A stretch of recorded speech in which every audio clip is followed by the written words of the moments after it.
When your manual transmission breaks, you have a couple options. You can buy a new Tremec TKX, you can buy a Tremec T56, or you can just go buy a new Reman T5. We got a bunch of stuff here on the table I want to show you.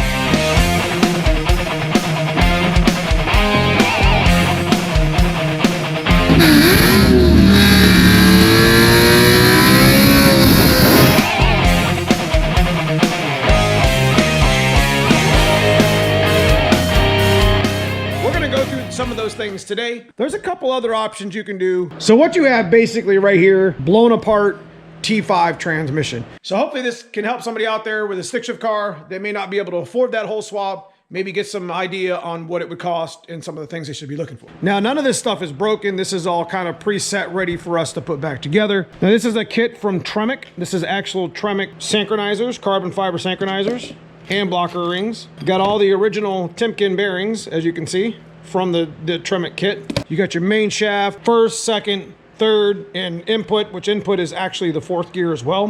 And this is your counter shaft that runs all these gears. T5, main case, tail shaft, and top plate. I am gonna show you a couple of the tips and tricks of what made my transmissions last all them years at around 350, 400 horsepower in Dad's car, in Project Hot Wheels, if you remember that car, and some of the other stock bottom end 302 rebuilds that we had here on the channel. Now in this video, I'm gonna put all this stuff together for you, but two of the most important things to make this all work is a billet steel counter support plate. And the front half is a cast steel front retainer. Now folks, when I say that the transmission will handle 400 horsepower like I do in the thumbnail, that's pretty much where we're gonna go with max horsepower to the wheels. Matter of fact, that one I Frankenstein together that's in Project Hot Wheels apparently still works. But to be honest with you, it's really how you drive, and it's really what clutch you have in front of it.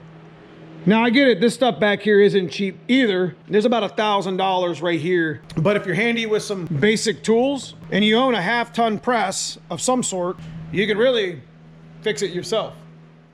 Okay, so first things first, I set up the top plate, hook up the seal, and check out the tail shaft. You're gonna start seeing some of these small parts start to disappear from this bench. So the first order of business is getting the front race for the counter. So that can be identified pretty easy right here. We're gonna install it and press it in. This little retainer there can actually unscrew from that little stud, and you can take the magnet out and clean it off real good. We're gonna install the front input bearing. It's an old school press that I've had for a long time. Now that the bearing's on the counter, give it a little bit of juice, stick it in the main case.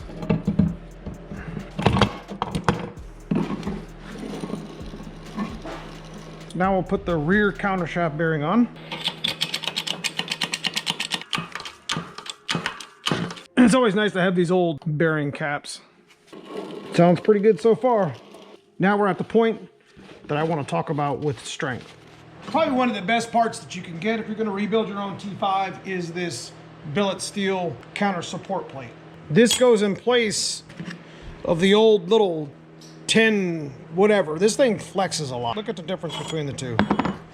This is going to keep your counter shaft from, under load, moving too much to bind up the gears and let them break. Definitely worth the 30, 40 bucks investment if you're gonna do a T5 rebuild. And it comes with the countersunk bolts as well. So we're gonna shim up 100,000. We only have so many different shims, so.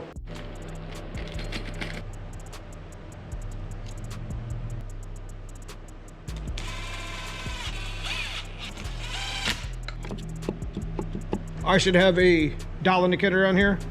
But like I said, you only get so many shims in a pack. It's got to be one of 2 or 3. So it ended up being about 124 thousandths, which actually was an old Warner shim that I pulled out because the kit didn't have 125 in it.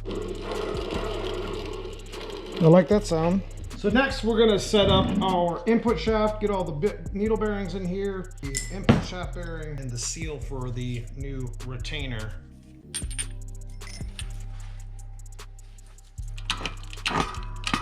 Go ahead and let these soak in some oil.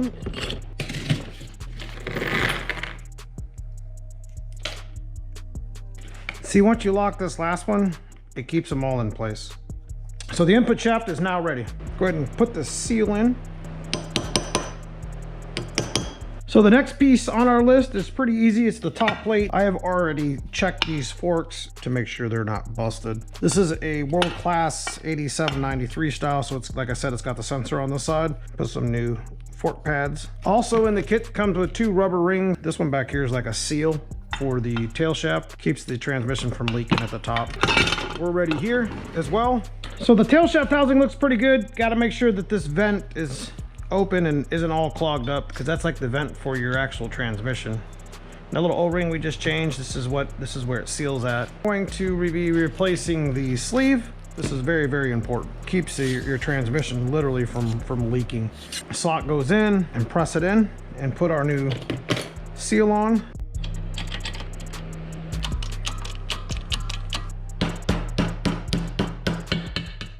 I think we're at the point now to where we can actually start getting this main shaft put together. The tail shaft housing ready, the top plate ready, the counter shaft and the support plate are ready, got the input ready. Some of the parts that we got to reuse. First gear for the sleeve and this bearing retainer, this race does not come with any rebuild kits. Got our speedo driven gear, got the little plug that I think this is the plug for fluid from the factory that's usually on the back of the main shaft. We're gonna get the main shaft set up in the vise. Sometimes I do these types of videos on the channel like I did with the axle, little 400 horsepower budget, 8.8 axle. I was already doing a T5 rebuild, so I figured I would go ahead and put it back on camera. But I just wanna keep you guys motivated to know that if you break your stick shift transmission, about $1,000, got some hand tools and a press, you know, a little bit of know-how, you can do this stuff yourself at home, save yourself a little bit of money. I'm always suggesting though that you step into a larger transmission if you're breaking multiple T5s. TKX is obviously the next step up. As far as horsepower and strength, you can make your T5 last. How you set your clutch up, how you drive it, plays a real big part in how long your T5 lasts. You may not need a bunch of gears. Your gears may be in good condition. But when I say $1,000, that's worst case scenario with a gear set, a rebuild kit, and a main shaft. It could be less than that. You can learn how to rebuild your own T5 and do it yourself from home. All right, here we go. Ain't nothing to do it but to do it. Brand new main shaft. Can't forget the ball. Sometimes they have the little pin in there. Keeps the first gear shim from moving around. See that?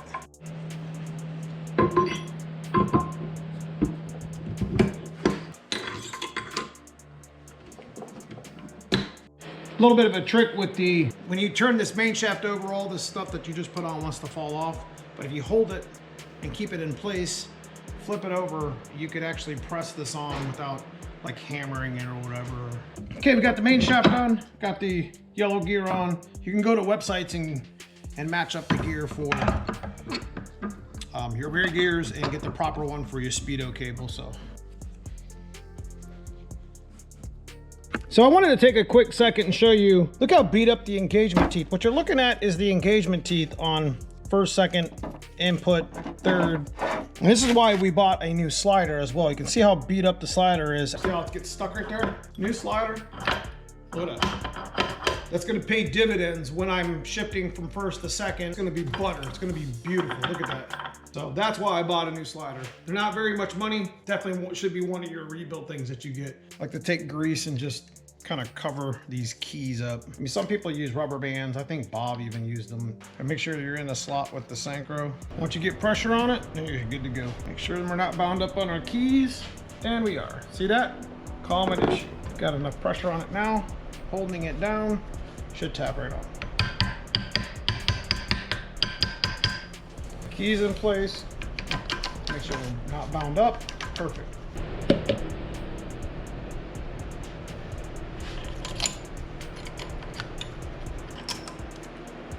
This little windy one.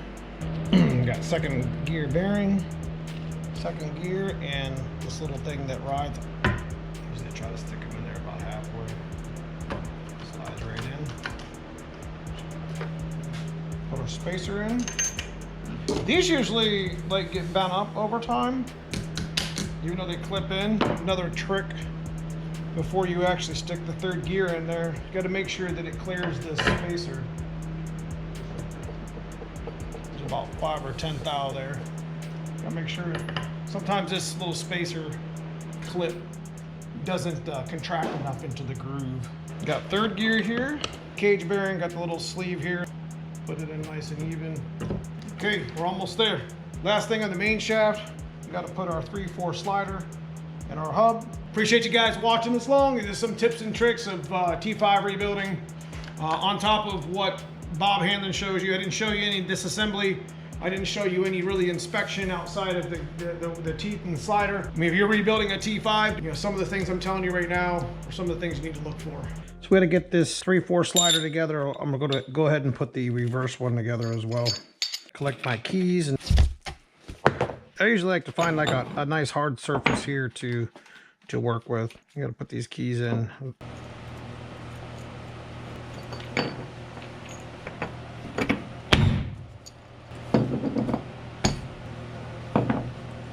got to put these in first before you put the second. One goes one way, one goes the other. Like there's a little indent there, that's where the key goes. Now we'll go press this on the top. You got to line up the key with the slot right here on the synchro, and we'll be ready to put this whole thing together. You know you got it about right when you have about that much of the teeth showing. That's when you know your alignment of your main shaft is pretty much on point. Sometimes that hub, that 1/2 slider hub underneath of the slider here, sometimes that thing will move. I've actually seen it offset and mess this up. This is almost kind of like a point where I know that I'm correct and everything's lined up. A little bit of tips of the trade. This slider doesn't normally get beat to hell too bad. It's usually just the 1/2. This one's usually salvageable with a couple of new synchros. I told you guys I'd have this table pretty much disappeared by the end of the video. All right, here we go. Main shaft going in.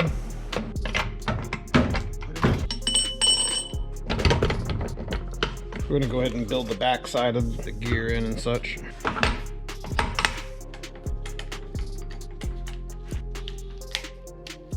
Easy peasy. Move back up front here. Put our 4th gear synchro in, the shim in, the Torrington, and the oil sling. Since we've already got our bearings in there, we're ready to go. That slot has to go towards the counter, just like new parts should be. Don't forget your race. Put that on the new bearing. The retainer bolts in, locked in, and then we'll just start gluing everything together.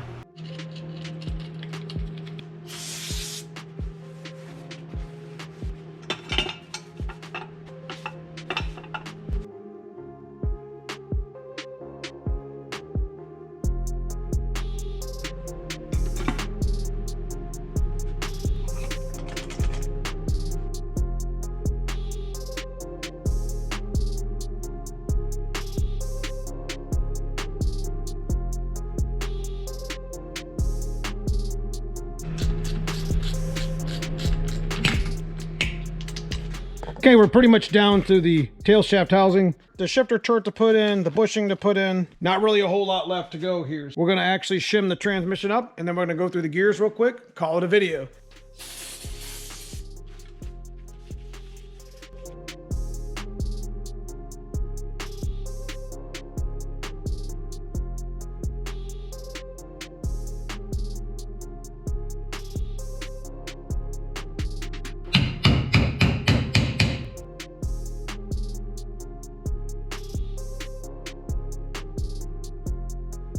Okay, so the last things we got to do is shim the transmission up. So right now what I'm doing is dial indicating the back. Looks like about 28 thousandths. This shim you could actually stack. Could have a little bit of preload on it. Okay.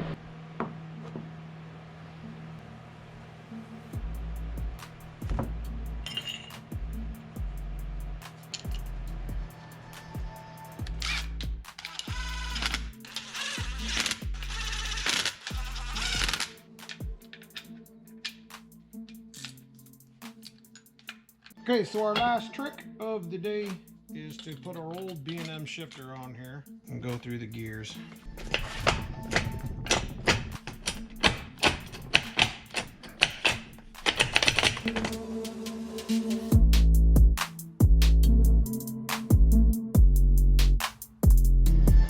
All right, guys, I do these types of videos to kind of keep you motivated, let you know that, kind of go through and show you some of the things that we do here at the shop that's made it successful over the years. I'm pretty confident that that transmission that we just built would have no problem holding around 400 horsepower, depending on how you drive it, what kind of clutches in front of it, the best way to say it.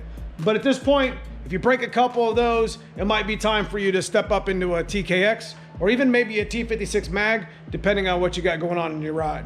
If you guys enjoy this sort of videos, you enjoy following along on the channel with some of the stuff that we're doing here on the channel, consider subscribing if you haven't already. Check out that join button, become part of the membership of the channel, get exclusive content to the channel. But outside that, guys, I just appreciate you watching. We'll see you soon in the next video. Thanks.